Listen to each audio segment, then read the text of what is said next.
여러분은 어떤 사람을 볼 때 화가 나고 미운 생각이 드십니까? 어떤 사람의 행동이 모든 사람의 공분을 살 만큼 잘못된 행동이 아님에도 불구하고 다른 사람들은 그것이 큰 문제가 되지 않는데 나에게는 유독 그것이 눈에 들어오고 내 마음에 거슬리는 경우가 있습니다. 이런 경우는 대부분 그 사람이 잘못됐기 때문이라기보다는 내 마음의 문제, 내 상처의 문제가 해결되지 않아서 그 사람을 볼 때 화가 나는 경우가 많습니다. 예를 들어서 소통 강사로 잘 알려진 김창욱 교수님은 어릴 때 아버지가 술만 먹었다 하면 가족들을 때리고 폭력을 행사하는 그런 가정에서 자랐습니다. 그래서 자기는 절대 술을 먹지 않으리라 그렇게 작정을 했습니다.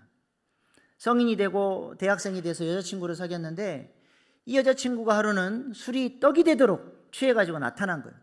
그 모습을 보는 순간 너무 화가 나고 그 친구를 향한 정이 그냥 뚝 떨어져 버린 거예요. 심각한 표정으로 나 너랑 못 사귀겠다. 헤어지자. 이 여자친구 입장에서는 아니 내가 술 먹고 사고를 친 것도 아니고 자기를 때린 것도 아닌데 아니 성인이 술 좀 먹을 수 있지 술 좀 먹었다고 헤어지자는 그 남자가 이해가 안 되는 거예요. 왜 그렇습니까?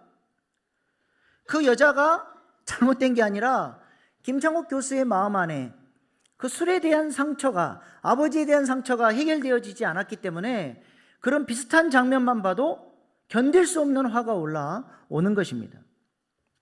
그래서 종로에서 뺨 맞고 한강에 가서 눈을 흘기는 꼴이 되는 것이죠. 그러므로 우리는 내 마음의 옛사람의 구조, 내 마음의 상처들을 우리 하나님 아버지 앞에 나아가 쏟아놓고 기도할 수 있기를 소망합니다. 이 문제가 해결되어지지 않으면 언제 내 마음속에 있는 이 악한 감정들이 또 튀어나와서 마땅히 사랑하고 존중해야 될 사람들을 향해서 분노를 표출하고 미워하고 그렇게 관계가 깨진 채로 살아갈 수 있게 되는 것이죠. 그러므로 우리는 우리를 치유하시고 회복하시기를 원하시는 하나님 앞에 나아가 어린아이처럼 우리의 모든 감정들을 쏟아놓고 주님 앞에 의탁할 때 우리의 치유자 되시는 성령님께서 우리 마음 가운데 역사하셔서 우리를 온전히 회복시켜 주시리라 믿습니다. 만일 여러분의 자녀가 상처받고 마음에 고통이 있고 큰 근심을 안고 있으면서도 부모에게 말하지 않고 혼자 문 걸어 잠그고 끙끙 앓고 있다면 여러분은 그런 자녀를 보실 때 여러분의 마음이 어떠실 것 같습니까? 저는 우리 딸에게 고마운 것은 지가 속상한 얘기는 아빠한테 와서 다 얘기를 하는 거예요. 그럴 때마다 저는 훈계하지 않습니다. 있는 그대로 쏟아놓을 수 있도록 다 받아줘요. 아빠, 오빠가 나를 이렇게 억울하게 했어. 이렇게 했어. 그러면 제가 아이고 그랬구나. 우리 시온이가 너무 속상했겠네. 아빠 같아도 속상했겠다. 등 두드려주고 쏟아놓을 수 있도록 다 받아주면 금세 눈물 닦고 언제 그랬냐는 듯 오빠와 또 화해하고 재밌게 놀게 된다는 것입니다. 사랑이 많으신 우리 하나님도 두 팔 벌리고 내게로 오라고 기다리고 계시는 거예요. 다윗의 시편에 보면 대다수의 내용들이 뭐예요? 하나님 아버지 앞에 나아가 자신의 근심을 털어놓고 눈물을 흘리면서 하나님 앞에 자신의 상한 감정들을 다 쏟아놓지 않습니까? 그 좋으신 하나님을 경험하고 하나님이 위로해 주시니까 또 새 힘을 얻어서 사랑하고 격려하며 살아가는 자로 서게 되는 것입니다. 근데 많은 그리스도인들이 하나님을 아버지라고 고백하면서도 하나님 앞에 나아가 교제하고 자신의 마음을 털어놓고 그 아름다우신 하나님을 깊이 경험하지 못하고 살아가는 그리스도인들이 많다는 것입니다. 이런 사람들을 향해서 하나님이 안타까우신 거예요. 내게로 오라 기다리고 계시는 것입니다. 사랑하는 우리 일신교회 모든 성도님들은 좋으신 하나님을 아버지로 만나고 하나님을 의지하고 그 풍요로우신 하나님의 사랑을 깊이 경험하시는 믿음의 사람들 다 되어질 수 있기를 축복합니다. 그리하여 그 좋으신 하나님의 은혜로 말미암아 우리 옛사람의 구조들이, 우리의 마음의 상처들이 다 치유받고 점점 하나님이 기뻐하시는 자녀들로 성장해 가야 할 줄로 믿습니다. 사울이 왜 그렇게 다윗을 미워했을까요? 사울도 마찬가지예요. 다윗이 잘못했기 때문이 아니라 사울 안에 있는 내면 세계가 문제가 있었기 때문에 다윗을 그렇게 미워한 것이죠. 그렇게 인정받고 싶었던 백성들로부터 자신의 인기는 점점 떨어져 가고 다윗은 떠오르는 해처럼 인기가 올라가니 다윗을 향한 미움과 시기와 질투가 점점 커져갔습니다. 그리고 그 틈을 타고 마귀가 역사하니까 사울은 점점 더 악한 사람으로, 다윗을 죽이려고 살기등등한 사람으로 악해져 가게 된 것이죠. 그러다 보니 사람들을 선하게 바라볼 수 있는 눈도 잃어버렸고 여유 있게 사람들을 품을 수 있는 마음의 여유도 사울에게는 없었던 것입니다. 하나님 앞에 회개하고 치유를 받아야 되는데 하나님과의 관계는 끊어지고 악령이 계속 그 마음 안에서 선동하니까 점점 더 악한 길로 사울은 가게 된 것입니다.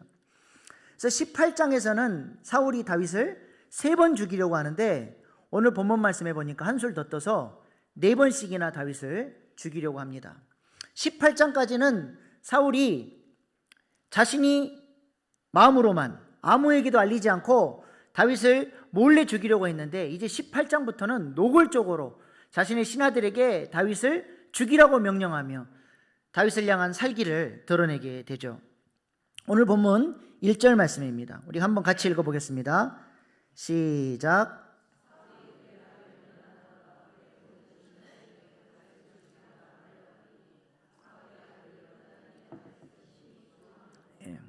신하들에게 다윗을 죽일 것을 명령하고 다윗을 죽일 암살단을 조직을 하는 것이죠. 그런데 저 자리에 누가 있었습니까? 다윗을 사랑하는 요나단이 있었습니다. 그 소식을 듣고는 조용히 다윗에게 가서 아버지가 너를 죽일 계획이니 절대로 내일 아침에 나타나지 말고 은신처에 숨어 있어라. 내가 너에게 찾아올 때까지 잘 숨어 있으라고 이야기를 합니다. 요나단이 얼마나 지혜로운지 보시기 바랍니다. 아버지가 살기등등하게 다윗을 죽이라고 명령할 때 그 공적인 자리에서 방귀를 들고 아버지 그러시면 안 됩니다. 아버지의 체면을 깎아내리는 행동을 하지 않고 잘 참았다가 다윗에게 몰래 가르쳐주고 그날 밤에 아마 요나단은 다윗을 위해서 간절히 기도했을 거예요. 그리고 날이 밝자 아버지가 기분 좋을 때 찾아가서 아버지를 설득을 합니다. 오늘 5절 말씀입니다. 그가 자기 생명을 아끼지 아니하고 블레셋 사람을 죽였고 여호와께서는 온 이스라엘 위하여 큰 구원을 이루셨으므로 왕이 이를 보고 기뻐하셨거늘 어찌 까닭없이 다윗을 죽여 무지한 피를 흘려 범죄하려 하시나이까. 사울은 지금 계속 다윗을 향한 부정적인 생각, 다윗을 죽이려는 마음밖에 없었는데 지금 요나단이 아버지의 시선을 다른 방향으로 돌리는 거예요. 다윗이 아버지를 위해서 했던 일들, 생명 바쳐서 충성했던 일을 생각해 보시기 바랍니다. 패러다임 시프트라 그러죠. 다윗을 향한 관점을 긍정적인 것으로 감사한 것을 찾을 수 있도록 다윗의 시선, 사울의 시선을 요나단이 지금 돌리고 있는 것이죠. 사람의 관점이 변화되면 환경은 똑같아도 예전에는 불평했는데 관점이 달라지면 감사할 수 있는 능력이 생기는 것입니다. 우리 교회 안석경 집사님은 할머니를 모시고 살고 있습니다. 할머니에 대한 이야기를 이렇게 대화를 하다가 들었는데 제가 감동을 받았습니다. 올 여름에 얼마나 더웠습니까? 에어컨 없이 하루도 살 수 없을 만큼 그렇게 푹푹 찌는 찜통 같은 더위에 할머니가 에어컨 바람을 너무 싫어하셔서 전혀 여름 내내 한 번도 에어컨을 켜지 못하고 집에서 살아야 했습니다. 그리고 할머니는 또 창문을 여는 것도 싫어해가지고 그냥 꽁꽁 닫아놓으니까 온 집안이 그냥 가마솥처럼 지글지글 끓는 거예요. 문 열고 들어가면 바깥보다 안이 더 더워요. 너무 더워서 샤워를 하고 나오면 금방 땀으로 젖어버리는 거죠. 그러니까 마음에 불평이 생긴 거예요. 아이고, 우리 할머니 때문에 더워서 못 살겠다. 그러다가 문득 내가 이러면 안 되지. 우리 할머니에 대한 감사 묵상을 좀 해봐야 되겠다 하고 감사 묵상을 하게 됐습니다. 사진 보여주십시오. 저렇게 매일 감사할 것들을 찾고 하나님께 기도하고 하면서 영적 훈련을 하고 있어요. 감사해 할머니 덕분에 에어컨을 안 켜서 올 여름 내내 내가 감기에 안 걸려서 감사하다. 털털한 나를 사랑해 주시고 늘 잔소리해 주는 우리 할머니가 있어서 감사하다. 90세가 넘은 나이에도 가족들을 위해서 소리 높여 기도하는 할머니가 계셔서 감사하다. 저기에는 안 적혀 있는데 그런 얘기도 하더라고요. 너무 더우니까 암 부지런할래야 암 부지런할 수가 없다는 거예요. 아침 일찍 일어나서 나갈 수 있도록 부지런하게 만들어주는 할머니가 감사하다. 감사를 찾고 묵상을 했더니 할머니에 대한 소중함이 더 생겨나고 그 뜨거운 여름을 감사함으로 견뎌낼 수 있었다는 것입니다. 또 한 번은 회사에서 꼴보기 싫은 사람이 하나 생겼습니다. 목사님, 제가 진짜 보기 싫은 사람이 있는데 이 사람을 어떻게 해야 될까요? 저랑 대화하다가 무릎을 탁 치는 거예요. 목사님, 제가 놓친 게 있습니다. 이 사람을 향한 감사 묵상을 했어야 되는데 내가 너무 부정적으로만 쳐다보고 있었네요. 이 사람을 위해서 감사 묵상하겠습니다. 사진 보여주세요. 그래서 그 사람을 위해서도 감사 묵상을 했어요. 그 꼴보기 싫던 사람이 감사 묵상을 하고 났더니 이 사람도 주님을 만나야 할 소중한 영혼인데 이 사람을 잘 대해주게 되고, 우리 김명희 지휘자님 연주회 할 때 표도 사가지고 우리 같이 좋은 연주회 보러 가자 데리고 가고, 이 사람을 115 해피데이에 초청하기 위해서 열심히 공을 들이고 있는 거예요. 관점을 바꿨더니 그 꼴보기 싫은 사람이 이제는 하나님의 자녀가 되어야 하는 소중한 사람이 되는 것입니다. 여러분은 무엇을 자꾸 보십니까? 무엇을 바라보느냐에 따라서 우리의 마음이 달라지고 삶의 방향성이 달라지는 것입니다. 노아의 방주에서 노아가 물이 얼마나 줄었나 보려고 까마귀를 내놨더니 까마귀가 나가서 돌아와요, 안 돌아와요? 안 돌아와요. 도처에 둥둥 떠다니는 사체들만 까마귀 눈에 보이니까 그거 뜯어먹느라고 돌아오지는 않습니다. 근데 비둘기를 내보냈더니 어때요? 그 사망이 쫙 깔린 그곳에서 생명을 찾았다는 거예요. 생명을. 그리고 비둘기가 감람나무 잎사귀를 물고 왔을 때 이제 곧 나갈 때가 됐구나 알게 된 것입니다.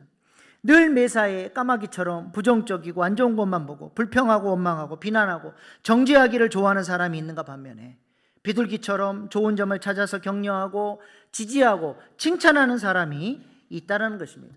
우리 일신교회 모든 성도님들은 까마귀 눈이 아니라 비둘기의 눈을 소유하셔서 살리는 일에, 지지하고 격려하는 일에, 사람을 살리는 일에 쓰임받는 모든 믿음의 사람들 다 되실 수 있기를 축복합니다. 지금 사울이 요나단 때문에 다윗의 부정적인 모습만 찾아서 시기하고 미워했는데 지금 뭐하고 있어요? 요나단 때문에 시선이 돌아가고 다윗을 향한 감사 묵상을 하고 있는 것입니다. 그렇게 다윗을 향해서 감사 묵상을 했더니 어떻게 됐습니까? 7절 말씀입니다. 요나단이 다윗을 불러 그 모든 일을 그에게 알리고 요나단이 그를 사울에게로 인도하니 그가 사울 앞에 전과 같이 있었더라. 다윗이 다시 사울 앞에 돌아와서 사울을 충성스럽게 섬길 수 있도록 사울이 이제는 다윗을 향한 그 분노의 마음을 거두고 다윗을 향해 좋은 마음을 갖게 됐다는 것입니다. 그런데 문제는 사울이 어떤 사람이에요? 마음을 잘 지키는 사람이에요? 마음을 못 지키는 사람이에요? 마음을 잘 못 지키는 사람이에요. 잠깐 사울을 이뻐하다가 또 부정적인 눈을 가지고 돌변하게 됩니다. 오늘 본문 8절 10절 말씀입니다. 전쟁이 다시 있으므로 다윗이 나가서 블레셋 사람들과 싸워 그들을 크게 쳐 죽이매 그들이 그 앞에서 도망하니라. 사울이 손에 단창을 가지고 그의 집에 앉았을 때 여호와께서 부르신 악령이 사울에게로 접하였으므로 다윗이 손으로 수금을 탈 때 사울이 단창으로 다윗을 벽에 박으려 하였으나 그는 사울을 앞을 피하고 사울의 창을 벽에 박힌지라. 다윗이 그 밤에 도피하매. 또 전쟁이 나서 다윗이 전쟁에 나가 큰 공을 세우고 돌아옵니다. 역시 다윗이라고 백성들이 또 다윗을 칭송하니까 사울 안에 잠재되어 있던 또 그 악한 마음이 올라오고 그 틈을 타서 악한 영이 또 역사하니까 다윗을 또 충동적으로 창을 찔러 죽이려고 하는 그런 못된 짓을 하는 것이죠. 다윗이 이제는 안 되겠다. 더 이상 사울 밑에 있다가 내가 언제 목이 달아날지 모르겠다. 그래서 또 그날 밤에 자객을 보내서 다윗을 죽이려고 할 때 자신의 아내 미갈의 도움을 통해서 도망을 치게 됩니다. 어디로 도망을 갔습니까? 오늘 본문 18절 말씀입니다. 다윗이 도피하여 라마로 가서 사무엘에게로 나아가서 사울이 자기에게 행한 일을 다 전하였고 다윗과 사무엘이 나요스로 가서 살았더라. 다윗은 사무엘에 있는 라마 나요스로 도망을 가게 됩니다. 지금 사무엘은 뭐하고 있습니까? 은퇴한 이후에 모든 권력과 명예를 다 뒤로하고 자신의 남은 생의 온 힘을 사람을 키우고 훈련하는 일에 쏟고 있었다는 것입니다. 라마 나요스는 어떤 곳입니까? 라마는 사무엘의 고향 지명이고 나요스는 공동체란 뜻입니다. 라마 나요스 공동체를 세워서 자신처럼 나라와 민족을 위해 기도하고 하나님의 뜻을 전할 수 있는 선지자들을 키우는 선지학교 공동체를 세워서 지금 사역을 하고 있었습니다. 마치 우리 예수님이 제자들을 잘 양육하고 제자 삼아서 예수님이 이 땅에 계셨더라면 하셨을 그 사역을 제자들을 통해서 이루신 것처럼 사무엘이 자신이 죽고 떠나도 또 다른 사무엘과 같은 제자들이 일어나 나라와 민족을 위해 기도하고 헌신할 수 있는 그런 하나님의 사람들을 키워내고 있었다는 것입니다. 다윗은 지금 인생의 벼랑 끝에 선 것 같은 목숨의 위기가 있는 그 절박한 순간에 사무엘이 생각이 났고 사무엘을 향해 달려왔던 것이죠. 사무엘은 그렇게 상처받고 지친 다윗을 위로해 줍니다. 다윗이 정말 아버지 앞에 모든 아픔을 다 쏟아놓는 것처럼 사무엘에게 그 모든 과정들을 다 쏟아놓고 사무엘이 위로해주고 치유해주고 그리고 그 사랑의 공동체 라마나요스로 인도하여 그곳에서 위로받고 세임 얻고 살아갈 수 있도록 도와줬다라는 것이죠. 오늘 본문 18절 말씀입니다. 다윗이 도피하여 라마로 가서 사무엘에게로 나아가서 사울이 자기에게 행한 일을 다 전하였고 다윗과 사무엘이 나요스로 가서 살았더라. 사울이 자기에게 행한 모든 아픈 사건들, 상처들을 다 쏟아놓고 이제는 라마나요 공동체 안에서 세임을 얻고 살게 됐다는 것입니다. 교회가 바로 이러한 라마나요 공동체 같은 교회가 되어야 할 줄로 믿습니다. 사울처럼 자신의 기득권을 빼앗길까봐 탐욕을 부리고 차세대 리더를 제거하기 위해서 혈안이 되는 그런 존재가 아니라 사무엘처럼 차세대의 리더들을 키우고 사람들을 훈련하고 양육하는 일에 쓰임받는 교회가 되어야 하지 않겠습니까? 지난 주간 어떤 목사님으로부터 충격적인 이야기를 들었습니다. 저도 그 교회가 정말로 다음 세대를 잘 키워내는 교회인 줄 알았어요. 초대형 교회입니다. 청년 사역을 잘하는 줄 알고 한 목사님이 청년 사역의 노하우를 배우기 위해서 그 교회를 찾아갔는데 세상에 그 교회의 어떤 목사가 그러더라는 거예요. 우리는 이제 더 이상 청년 사역하지 않습니다. 청년 사역에 손을 뗐습니다. 그 이유가 무엇입니까? 그 목사님 대답이 돈이 안 됩니다. 청년 사역을 해서 쏟아부어도 청년들이 뭐 헌금을 할 줄 아나 헌신을 할 줄 아나 교회에 유익된 게 하나도 없어서 이제 청년 사역 안 하기로 했습니다. 그 말을 듣고 이 목사님이 너무 충격을 받은 거예요. 저도 충격이었습니다. 그 교회는 지금은 초대형 교회라고 자랑할지 모르지만 어쩌면 교회 사명을 잃어버린 교회일지도 모르고 앞으로 그 교회의 미래는 없는 교회입니다. 지난 모여라 기도회 학원 복음화 사역을 하는 최세론 목사님께서 오셔서 은혜의 말씀을 전해주셨습니다. 말씀을 들으면서 얼마나 울분이 터지던지 우리가 지금 이렇게 넋놓고 있을 때가 아닙니다. 한국 교회는 갈수록 다음 세대가 없어져 가는데 이단들, 다른 종교들은 다음 세대를 위해서 어마어마한 투자를 하고 실제로 성과를 거두고 있습니다. 사진 보여주시기 바랍니다. 불교는 다음 세대를 키워내기 위해서 인성교육이라는 명목하에 정부와 MOU를 맺고 정부로부터 지원을 받아가면서 불교를 키워내고 있어요. 그 다음 사진 보여주세요. 현수막이 보세요. 다음 세대에게 불교를 어떻게 전할 것인가. 이게 초미의 관심사입니다. 그리고 저렇게 우리의 자녀들에게 불교의 신앙을 우리가 낸 세금으로 국가의 재정의 지원을 받으면서 인성교육이라는 명분 아래 종교교육을 시키고 있는 거예요. 다음 사진 보여주십시오. 인성교육 내용이 뭡니까? 108배, 염주 만들기, 참선, 명상, 새벽 예불 등 불교 종교 행사에 참여시키는 거예요. 우리 자녀들을 사탄의 입속에 집어넣고 있어요. 여러분, 불교 절간이 뭘 형상화해서 만든지 아세요? 용을 형상화해서 만들어요. 용 입속으로 들어가는 거예요. 마귀 입속으로 들어가는 겁니다. 다음 사진 보여주십시오. 저렇게 많은 다음 세대가 인성교육이라는 목적으로 템플스테이를 하면서 불교 종교 행사에 참여하고 있는 것입니다. 그 다음 사진 보여주세요. 우리는 코로나 때 예배도 못 드렸는데 세상에 코로나 때도 재정을 지원하면서 템플스테이만은 유지시켰다는 거예요.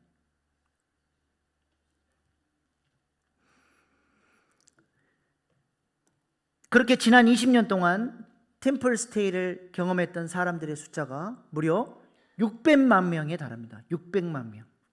그 중에 대다수의 숫자는 우리 중고등부 아이들, 학생들이 그 자리를 차지하고 있는 것이죠. 그러니까 호감도 조사를 하면 언제나 불교는 1등이에요. 다음 사진 보여주십시오. 이번 잼버리 대회 때도 아이들을 한국문화체험이라고 템플스테이를 시켜줬어요. 머리 깎고 출가하겠다고, 집에 안 돌아가겠다고 얼마나 애들이 때를 썼는지 쟤들 설득해서 돌려보느라 애를 먹었다는 것입니다. 이 외에도 어머니 하나님을 섬기는 하나님의 교회, 단월드, 신천지 등등 이런 이단들이 다음 세대들을 공략하며 다음 세대들을 살리기 위해서 어마어마한 돈들을 쏟아부으면서 그렇게 다음 세대들의 영혼을 훔쳐가고 있는 것입니다. 지금 이런 상황 속에서 우리 교회는 무엇을 하고 있습니까? 우리 교회가 무슨 일에 재정을 사용하고 우리가 헌신해야 되겠습니까? 사무엘과 같은 믿음의 어른들이 우리 교회 안에 많이 일어나서 다음 세대를 살리는 일에 재정을 쏟고 헌신하고 그렇게 다음 세대를 세워나가는 일에 열정을 쏟아붓는 우리 교회 될 수 있기를 소망합니다. 특별히 1105 해피데이, 여러분의 자녀들 교회 안 다니잖아요. 왜 안타까우지 않고 기도하지 않습니까? 그들을 태신자로 작정하시고 꼭 이번에 데리고 나오실 수 있기를 바랍니다. 또한 남한아역 공동체는 어떤 공동체였습니까? 성령의 임재가 가득한 공동체였습니다. 오늘 본문 20절 21절 말씀입니다. 사울이 다윗을 잡으러 전령들을 보냈더니 그들이 선지자 무리가 예언하는 것과 사무엘이 그들의 수령으로 선 것을 볼 때 하나님의 영이 사울의 전령들에게 임하매 그들도 예언을 한지라. 어떤 사람이 그것을 사울에게 알림해 사울이 다른 전령들을 보냈더니 그들도 예언을 했으므로 사울이 세 번째 다시 전령들을 보냈더니 그들도 예언을 한지라. 다윗이 라마노에서 숨어 있다는 정보를 듣게 됩니다. 그리고 사울은 바로 특공대를 조직해서 사울을 잡아오라고 보내죠. 그런데 이상하게 군인들이 라마나요 땅에만 들어가면 성령의 임재 가운데 다윗을 잡아온다는 것은 싹 잊어버리고 하나님을 찬양하고 예언하고 예배하다가 돌아오는 거예요. 아이고 이런 바보들. 다른 특공대를 보내도 마찬가지. 3번씩이나 그렇게 군인들을 보냈는데 다 실패합니다. 사울이 화가 나가지고 내가 직접 가겠다. 군대를 이끌고 라마나요 땅으로 쳐들어오게 되죠. 그런데 어떤 일이 일어납니까? 오늘 본문 23절 24절 말씀입니다. 사울이 라마나요스로 가니라. 23절 24절 말씀 띄워주세요. 하나님의 영이 그에게도 임하시니 그가 나마나요에 이르기까지 걸어가며 예언을 하였으며 그가 또 그의 옷을 벗고 사무엘 앞에서 예언을 하며 하루 밤낮을 벗은 몸으로 누웠더라. 그러므로 속담에 이르기를 사울도 선지자 중에 있느냐 하니라. 사울마저도 나마나요 땅에 들어가자마자 성령의 강력한 임재 가운데 들어가서 얼마나 떼굴떼굴 구르고 하나님을 찬양하고 예언하고 예배를 했는지 사울도 선지자냐 하는 말이 나올 정도로 그렇게 뜨겁게 성령을 경험하게 됩니다. 다윗을 향한 그 살기도, 미움도, 시기도, 분노도 다 사라져버리고 온 마음으로 하나님을 찬양하고 예배하는 자가 되었다는 것입니다. 그 나마나의 땅이 뭐 특별한 신령한 땅이고 하나님의 선택하신 땅이기 때문에 그런 일이 일어난 게 아니라 그 땅에 누가 있어요? 기도하는 사람 사무엘이 있고 성령 충만한 사무엘과 같은 그런 선지 생도들이 그 땅에 있었기 때문에 하나님은 그 라마나요 땅에 성령의 능력을 물붓듯이 부어 주었다는 것입니다. 그 성령의 능력이 있으니까 이런 살기 어린 마음을 가지고 온 사울도 꼬꾸라지고 변화가 된 것입니다. 이것이 바로 라마나요 공동체의 영성입니다. 간절한 소망은 우리 일신교회 안에도 이런 라마나요 같은 충만한 성령의 역사가 나타날 수 있기를 소망합니다.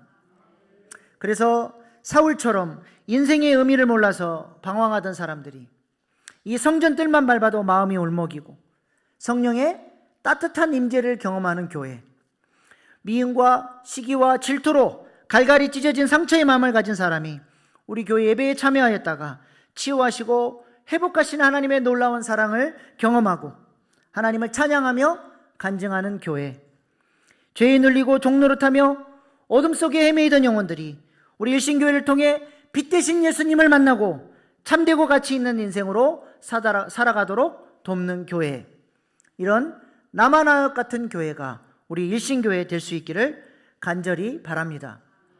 그래서 우리 교회 엘리야 중보적 기도대 기도 제목에 이런 기도 제목이 있어요. 뭐예요? 라마나요 같은 교회 되게 하소서. 라마나요 같은 교회 되게 하소서. 이 기도 제목 붙들고 엘리야 중보적 기도대 기도대원들이 날마다 기도하고 있습니다. 이 기도 제목이 우리 모두의 기도 제목 될 수 있기를 소망합니다. 그러한 기도가 모아지고 쌓여졌을 때 우리 교회 안에 점점 성령의 기름 부으심이 강력하게 역사할 줄로 믿습니다. 오늘 하루 기도했다고 라마나요 같은 성전이 되는 것이 아니라 날마다 성령 안으로 깊이 젖어 들어가야 됩니다. 배추가 소금물에 푹 절여지듯이 우리가 그렇게 사모하며 기도할 때 성령님이 우리 안에서 놀라웠게 역사해 주실 것입니다.